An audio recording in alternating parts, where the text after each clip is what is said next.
नमस्ते। चलिए आज समय में थोड़ा पीछे चलते हैं और बात करते हैं भारत के पहले महान साम्राज्य की, मौर्य साम्राज्य। ये कहानी है कि कैसे ये साम्राज्य बना, कैसे इतना विशाल हुआ और फिर आखिर में इसका पतन कैसे हो गया। जरा सोचिए, एक ऐसा भारत जो कई छोटे छोटे राज्यों में बटा हुआ था, कोई एक बड़ी शक्ति नहीं थी। और तो और उत्तर पश्चिम से सिकंदर अपनी सेना के साथ आ धमका था। मतलब चारों तरफ एक तरह की उथल-पुथल थी, एक राजनीतिक खालीपन सा बन गया था। और कमाल की बात यह है कि इसी अराजकता के बीच से जन्म हुआ भारत के सबसे ताकतवर साम्राज्यों में से एक का। तो ये कहानी असल में शुरू होती है एक साम्राज्य के उदय से। ये कहानी है एक कमाल की जोड़ी की, एक बहुत ही महत्वाकांक्षी योद्धा और एक उससे भी ज्यादा चतुर रणनीतिकार। इन दोनों ने मिलकर सच पूछिए तो इतिहास का रुख ही मोड़ दिया। और वो महत्वाकांक्षी योद्धा थे चंद्रगुप्त मौर्य। उन्होंने देखा कि सिकंदर के हमले ने बाकी शक्तियों को कमजोर कर दिया है और अब एक मौका है। जैसे ही सिकंदर की सेना वापस गई, उन्होंने इस मौके का पूरा फायदा उठाया। पहले पंजाब पर कब्जा किया और फिर उनकी नजर पड़ी उस वक्त के सबसे बड़े राज्य पर, मगध पर। देखते ही देखते 321 ईसा पूर्व तक मगध का सिंहासन उनके कब्जे में था। और सिर्फ इतना ही नहीं, उन्होंने सेल्यूकस निकेटर को हराकर अपनी पश्चिमी सीमाओं को भी एकदम सुरक्षित कर लिया।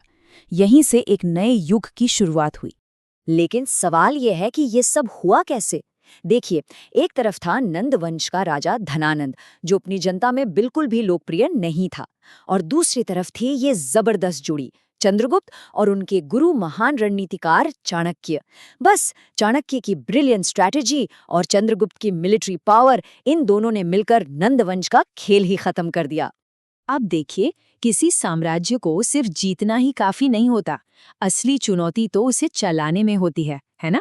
तो चलिए अब देखते हैं कि मौर्यों का शासन चलाने का तरीका क्या था, उनका ब्लूप्रिंट क्या था। 6 लाख, ये नंबर सुनिए, 6 लाख पैदल सैनिक, ये थी मौर्य साम्राज्य की सेना की ताकत। सोचिए, ये उस जमाने की दुनिया की सबसे बड़ी सेनाओं में से एक थी। इसी सेना के दम पर न सिर्फ ये साम्राज्य इतना फैला, बल्कि इतने सालों तक टिका भी रहा। तो इतने बड़े साम्राज्य को संभाला कैसे जाता था? बहुत ही स्मार्ट तरीके से। पूरे साम्राज्य को अलग अलग प्रांतों में बांट दिया गया था। हर प्रांत की अपनी एक राजधानी होती थी, जैसे उत्तर में तक्षशिला, पश्चिम में उज्जैन, और इन सब का कंट्रोल सेंटर, मेन कैपिटल थी पाटलिपुत्र। सब कुछ एकदम ऑर्गेनाइज था। और इस पूरी व्यवस्था की नींव रखी थी चाणक्य ने अपने ग्रंथ अर्थशास्त्र में। ये सिर्फ एक किताब नहीं, बल्कि गवर्नेंस का पूरा मैनुअल है। एडमिनिस्ट्रेशन एक वेल ऑयल्ड मशीन की तरह काम करता था। टैक्स इकट्ठा करने के लिए समाहर्ता, शाही खजाने के लिए सन्निधाता और सेना के लिए सेनापति। हर काम के लिए एक डेडिकेटेड ऑफिसर। यहाँ तक कि जासूसों का एक बहुत बड़ा नेटवर्क था, गूढ़ पुरुष, जो पूरे साम्राज्य पर नजर रखता था। कमाल की व्यवस्था थी। चलिए अब कहानी को उस मोड़ पर लाते हैं जहां मौर्य साम्राज्य अपने चरम पर था। और ये मुमकिन हुआ सम्राट अशोक की वजह से।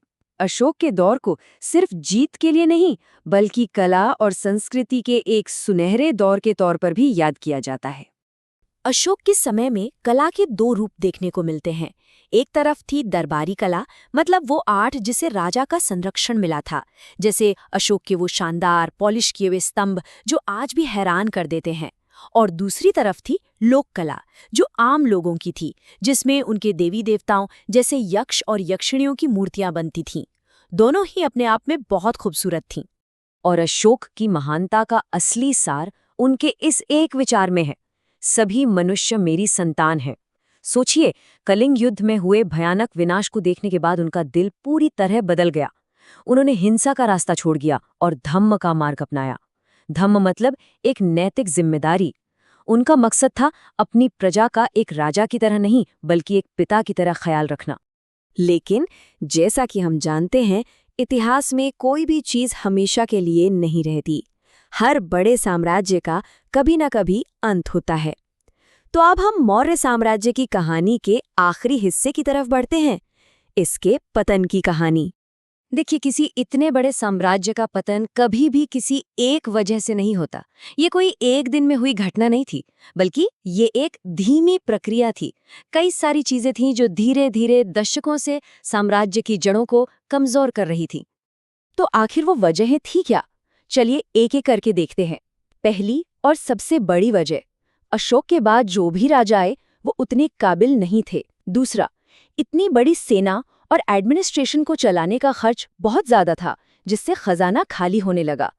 तीसरा, जो दूर के प्रांत थे वहां विद्रोह शुरू हो गए।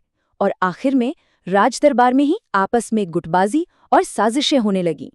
ये आंकड़े देखिए, ये पूरी कहानी खुद बयां कर देते हैं। पहले 3 सम्राट चंद्रगुप्त, बिंदुसार और अशोक, इन तीनों ने मिलकर लगभग 90 साल तक राज किया, एक लंबा स्थिर शासन। और उनके बाद अगले 7 राजा मिलकर भी सिर्फ 48 साल ही राज कर पाए। मतलब साफ है, स्टेबिलिटी जा चुकी थी और राजनीतिक उथल-पुथल का दौर शुरू हो गया था। और फिर वो दिन आया 184 ईसा पूर्व में, आखिरी मौर्य सम्राट बृहद्रथ की हत्या किसी और ने नहीं बल्कि उनके अपने ही सेनापति पुष्यमित्र शुंग ने कर दी। और इसी के साथ शुंग वंश की शुरुआत हुई। लगभग 140 साल तक चलने वाले एक महान साम्राज्य का इस तरह अंत हो गया। तो आखिर हम मौर्य साम्राज्य को कैसे याद रखें? उनकी असली विरासत क्या है? क्या वो सिर्फ उनका विशाल साम्राज्य और उनकी ताकत थी, या फिर वो एक विचार था जो वो पीछे छोड़ गए? ये विचार कि इतना बड़ा भारतीय उपमहाद्वीप एक होके एक शासन के अंदर रह सकता है, ये एक ऐसा सवाल है जिसका जवाब आज भी इतिहास में ढूंढा जाता है।